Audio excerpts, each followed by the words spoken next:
Hypothyroidism ఉన్నప్పుడు డైట్లో కొన్ని రకాల రెస్ట్రిక్షన్స్ ఉండాలి అనేది డాక్టర్స్ అడ్వైస్ ఉంటుంది. అట్లాగే చుట్టుపక్కల వాళ్ళు కూడా కొంతమంది చెప్తూ ఉంటారు. ముఖ్యంగా క్రూసిఫెరస్ వెజిటబుల్స్ అంటే క్యాబేజ్ కానీ, కాలీఫ్లవర్ కానీ, బ్రాకలీ కానీ ఆర్ ఈవెన్ ఆకుకూరలు కూడా ఎక్కువ క్వాంటిటీలో తీసుకోకూడదని లేదా పూర్తిగా మానేయాలని ఇలాంటివన్నీ చెప్తూ ఉంటారు.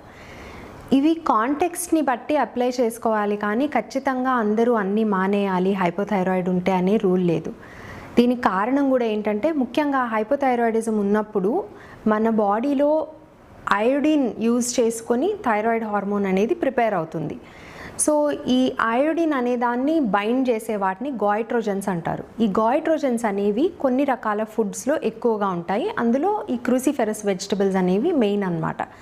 సో ఈ క్యాబేజ్ కానీ, కాలీఫ్లవర్ కానీ ఇట్లాంటివి రాగా అంటే పచ్చిగా తీసుకున్నప్పుడు అవి మన డైట్లో ఉన్నటువంటి అయోడిన్తో బైండ్ అవుతాయి కాబట్టి